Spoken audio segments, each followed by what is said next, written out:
কানা ইউইদ্দুহু ফি হিয়াদিন মিনাল আদমি, চামড়ার হাউজ তৈরি করতো বা চামড়ার বড় ধরনের মশক। ইয়াশরাবুল হুজ্জাজ, হাজিরা তা থেকে পান করত।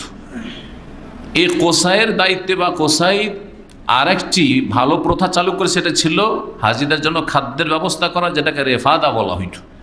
রেফাদা মানে হচ্ছে সহযোগিতা করা। সহযোগিতার মাধ্যমে একা পারবো না সমস্ত হাজিদের খেদমত করতে, সবাই মিলে সহযোগিতা করেন। জি হ্যাঁ, সবাই সহযোগিতা করেন। বিন্দু বিন্দু সাগর হইতে পারে। জি, এক এক ফোঁটা করে পানি বাড়তে বাড়তে কী হইতে পারে? সাগর হইতে পারে। তো ওই রকমই দিনের কাজগুলি, ওই রকমই। যদি সবাই মিলে সহযোগিতা করি তো খুব সহজ, আর যদি সবাই সহযোগিতা না করে তো একার জন্য কঠিন, মুশকিল। তারা খাবার তৈরি করতেন মৌসামে, মানে হজের মৌসামে। এটি ছিল তৃতীয় বৈশিষ্ট্য কোসাইর, নবী সাল্লাল্লাহু আলাইহি ওয়াসাল্লামের পূর্বপুরুষ যিনি দাদা। চতুর্থ বৈশিষ্ট্য হচ্ছে যে কোসাই একটি ঘর নির্মাণ করেছিলেন কাবার উত্তর দিকে, কাবার উত্তর দিকে, যেটিকে ওরেফাবে দারুন নাদুয়া, যেটিকে দারুন নাদুয়া বলা হইত। নাদুয়াতন মানে হচ্ছে কোনো একটা অনুষ্ঠান করা।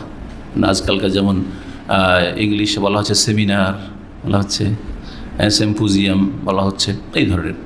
তো নাদুয়া পরামর্শের জন্য একটা ঘর, অফিসের মতো বা হলের মতো, যেখানে আরবদের মধ্যে কোনো সমস্যা আসলে সেই সমস্যার সমাধানের জন্য আরব নেতারা জমা হয়ে যেত। একটা বসার জায়গায় যেখানে আমরা বসবো, মিটিং হল। ওয়াহিয়া দারুস শুরা কুরাইশ, কুরাইশরা পরস্পর পরামর্শের জন্য এই ঘর তৈরি করেছেন। এটা একটা ভালো কাজ, যে আমাদের কোনো পারিবারিক সমস্যা, সামাজিক সমস্যা, অথবা বাইরের শত্রুরা আক্রমণ করতে যাচ্ছে, আরবদের যখন তখন আক্রমণ হইতো, তাহলে হঠাৎ করে মিটিং ডাকলাম, বসবো কোথায়? দারুন নাদুয়া। কোনো রকমের সামাজিক কোনো কাজ করতে হবে, কোনো উদ্যোগ নিতে হবে, সেটাই ছিল তাদের কেন্দ্র। তাদের বিবাহ শাদীগুলো এই দারুন নাদুয়া হইত, এখান থেকে সব কিছু হতো। এবং যুদ্ধ অথবা কোনো রকমের গুরুত্বপূর্ণ কোনো সিদ্ধান্ত নিতে হইলে এই দায়িত্ব, 5 নম্বর বৈশিষ্ট্য এই কোসাইয়ের ছিল। ফালাতু কাদু রায়াত হারবিন ইল্লা বিয়াদিহি, যুদ্ধের ঘোষণা করতে হইলে কোসাই একমাত্র ঘোষণা করবে, আর অন্য কেউ ঘোষণা করবে না। নেতা হওয়া জরুরি। নেতা ছাড়া কোনো জাতি, এবং নেতার সাথে যদি সৎ নেতৃত্ব না থাকে তো কোনো জাতি উন্নতি করতে পারে না। আজকে সবচেয়ে বড় অভাব হচ্ছে সৎ নেতৃত্বের।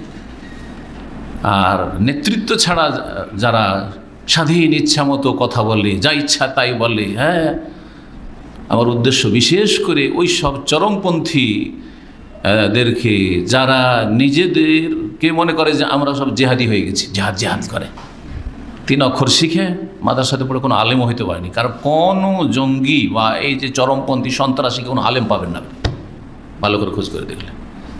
সামান্য কিছু লেখাপড়া করেছে, হয় অনলাইনে, আর না হলে কোনো যে জেনারেল ইউনিভার্সিটিতে পড়তো, কিছু সাইডে কিছু ইসলামিক বই পড়েছে, অথবা ক্লাস 7-8 পড়েছে, মাদ্রাসাতে 2-3টা ক্লাস পড়েছে, আর তারপরে ওই চরমপন্থীদের সংস্পর্শে চলে এসছে, গুমরাহদের। আর তারপরে তখন গুমরাহ হয়ে 18 বছর বয়সে এখন বাপ মার পরামর্শ নেই, আর ইসলামের হালাল হারামও নেই, যে আমাকে ইসলাম অনুমতি দিচ্ছে কি দিচ্ছে না, আর এই সময় আমার জন্য এই কাজটি জায়েজ কি না জায়েজ, জিহাদের নামে বেরিয়ে গেল, আর ফাসাদ করে নিজেও ধ্বংস হলো, জাতিকে ধ্বংস করলো, মুসলিম ইসলামের ক্ষতি করলো।